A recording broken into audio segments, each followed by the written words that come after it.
Hi everyone. I just wanted to walk through some of the information for this week's discussion posts and just some general information. So what I first want to point out is that on D2L, I did leave a post about drops and registration. So registration is ongoing. I encourage you to take a look at what classes are offered. If you have some questions about who you might like to take for 1302, just let me know and I'd be happy to share that. But also there's information about if you need to make that tough decision of dropping a course. Hopefully it's not this one, but if it is, let's talk, right? There's just some more official language about that choice and how it will not affect those 6 drops that you have in Texas institutions. And it won't impact your financial aid. But if you are in a veteran and under veteran status, there may be some issues you want to speak with one of your advisors about. So just take some time to look through this information if you haven't already. And I want to really walk you through the process of looking at each week's agendas. So the best place to go for that, instead of going straight to the discussion area, right, I want you to start kind of going to the content area instead. So this is my view. It looks a little bit different from what you'll be seeing, but you'll see that on the left-hand side, we have all the week's information. I'm going to click on week 15. Okay, and I want you to notice that here I have a link directly for the document that I'm asking you to revisit today. There's also a link to the website that talks about MLA and guidelines and just offers you all kinds of information that's going to be useful, right, moving forward. And then we have the link for each of the different discussion posts. Okay, so just kind of make that your new process. For this week's general discussion, I want you to go back to Brown's article. So I have the link for either the PDF document. If you're unable to open that on your device, click here for the actual web page. And I want you to just do something that we've actually worked on before, but we're just kind of revisiting the idea of doing an annotation for this article. So I really want you to dig into, what is the genre of the article. When I say genre, I mean, what kind of text is it, right? It is an article, right? It may be something like a personal narrative. It may be something that is strictly informational, data-driven. There are various possibilities to identify what kind of genre we're working with. Say if it's an interview, you want to make sure that you're including that kind of information. So you want to hit on the genre, the author, who is the person who's doing this work behind the scenes, who are the people that are noted or included, and then the overall content. Okay, so I want you to really remember to edit your work. I haven't been pressing when it comes to grammar, spelling, and those basic kind of things, but we are getting a bit more comfortable with this kind of online platform. And that is very important for a writing course, right? So make sure that you're using something like Microsoft Word or composing your work somewhere where you can check it and double check it and even save it if that's something that'll provide you with some comfort, right? I do offer a link to how to make sure that if you're using the online versions of Microsoft Word or PowerPoint or anything for your other classes, you can make sure that the grammar and spell check are currently on. So there's that link for you, okay? So that's generally what I want for the discussion post for this week. Okay, and then when we get into the paper topic, that's where we're a little bit more intense, right? So we worked with Troy's last week. I want us to work with Brown's article this week. So the first thing I want you to do is a paragraph explaining a food experience that's more recent. We've kind of been working with some past, food memories. I want something that's a little bit more recent to kind of connect, compare, contrast with, right? And I really want you to, in that first paragraph, set the scene. Some of you are writing great great paragraphs that are rich in detail and providing information to kind of paint a picture for your audience. And some of you, I think, are just looking at, do I have 4 to 5 sentences? You're banging out those sentences, and that's okay, right? You're trying to meet those requirements, but we want to use language, intentionally, right? We want to set that scene, so make sure that you're working on details and painting a picture, okay? So I want you to have that paragraph, and then I want you to choose a quote from Brown's article, something that's connected in some way to what you're writing about.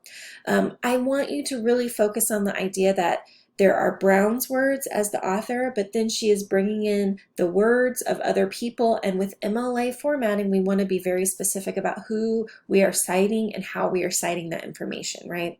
We talked about this a little bit last week when thinking about Choi's work, because she uses a lot of great sources, and sometimes those quotes from those people can be really helpful in making our own point. But we want to make sure we're giving credit to the person who said those words, but also to Choi for writing the article that included those words. Okay, so Emily is pretty specific about that. So go back to the Purdue Owl or the video from last week if you have some more questions about that. Okay. So choose that quote, and I want you to provide context, right? I want you to kind of give an idea of, where does this appear in the article? What is going on?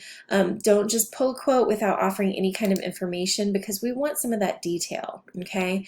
And then I want you to explain how the quote is connected to your recent food experience, okay?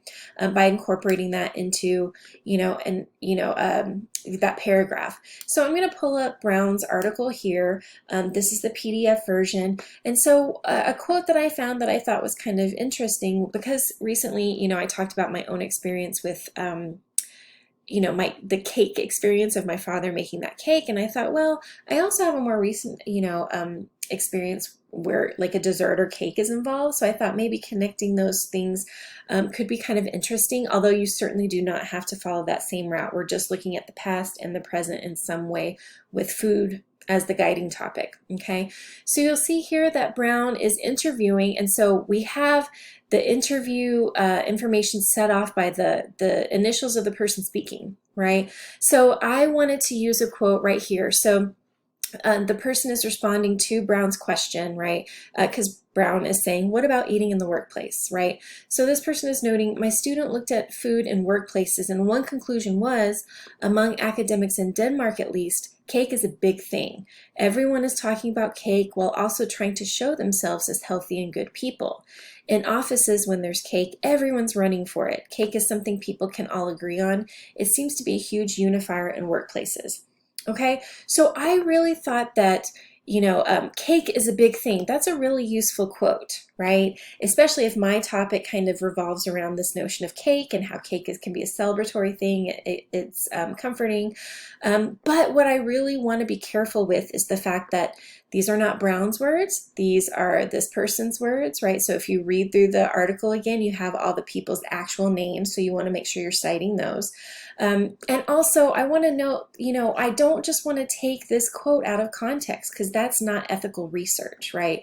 So I want to note that, in Brown's article, what we talk about when we talk about food, she interviews this person. I can't remember the person's name off the top of my head, but this person who notes that at least in Denmark, according to her student, cake is a big thing. So I'm not talking about Denmark, but I can still bring in, that discussion as long as I'm very specific with the way I'm using that quote. I'm not just using the cake is a big thing, right? Because in essence, that's really not using the context correctly. That is, using somebody's words out of context, and we don't want to do that with research. So I want to make sure that I'm including, at least in Denmark, as noted by, this individual student, cake is a big thing, and I'm using those quotation marks, right? I'm ethically offering some information about this.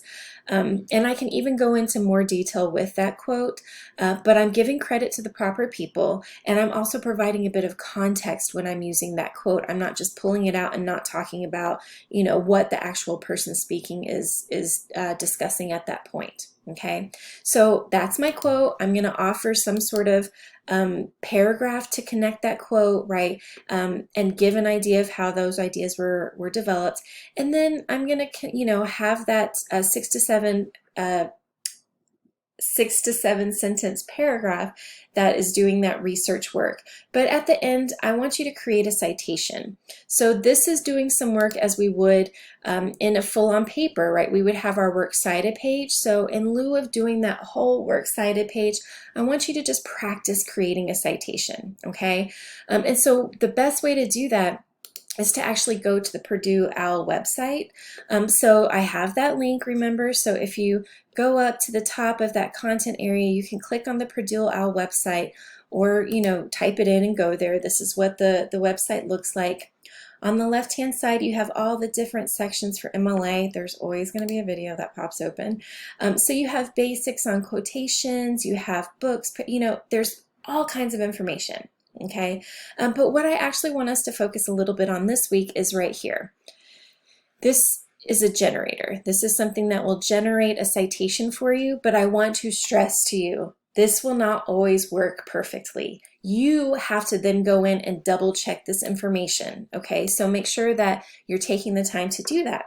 I gave you the link to the website, right? So I'm gonna go, here it is. I'm copying the website at the very top. You can't really see that right now, but that's okay. I'm going back to the Purdue Owl website, and from the drop-down menu, depending on what you're using, you can make that choice. We are dealing with the website, so I'm just gonna paste that right there. I'm gonna click the Cite button, okay?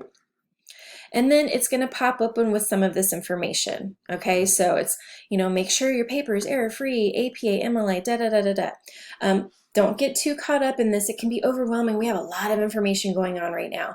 But if you'll see right here, here's the title of the article. Here's the link, right, that I just put in. And I'm going to click the Select button. Okay.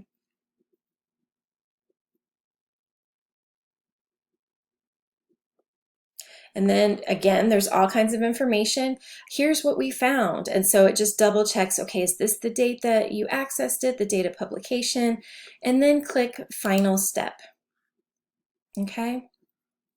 We see the article title is produced here. We see the title of the website, all of this information, right? And then you click Create Citation. So you want to double check that all that information was correct, right? I'm just doing this as an example, so I'm creating this citation here. If you want to, you can always go back, because I noticed that things are missing, so I can do something like enter the date, right? Enter the date of publication. I can add information. That's just one possibility for creating a citation. You can always then just use the Purdue Owl website to manually do that work. It's a little bit more time intensive and rigorous, but you can do this. And it's something that you may have to do in the future with other courses, okay? So it's an electronic source. So I just clicked on the left-hand side, electronic source, and then I'm gonna scroll through all the possibilities. So we didn't cite an entire website. This is just one article from a website. So I'm just going to keep going and see what the different options are. Okay. So what we can actually do to cite the source is a page on a website. Okay. So you'll notice that when we're on the actual page, this is the website and actually the name of the publication. And I'm on a specific page, right, that has this title from the article. Okay, so we can work with that. Okay, so we want to follow something like this example here. So it has the title in quotation marks with the period.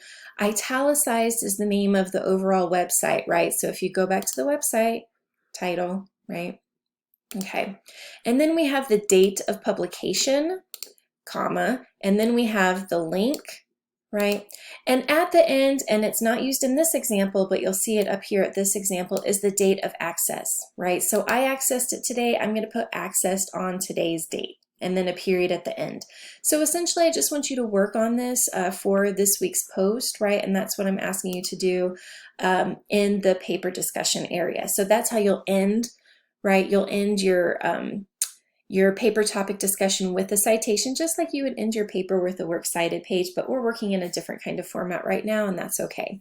If you have any questions or concerns about what I'm asking you to do this week, it's a bit more intensive and the grade is more intensive, okay?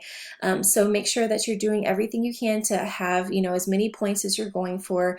Look back at the discussion rubric if you have concerns about that, but there's always the Q&A area if you have a concern, so post there, because if you have that question, other people are going to have that question as well. And you can always email me separately, but I will likely ask you to post in the Q&A area. I hope you're all doing well. I do miss seeing your faces, and I hope that everything in your life is a bit running a bit more smoothly than it might have been before. Hang in there and let me know how you're doing.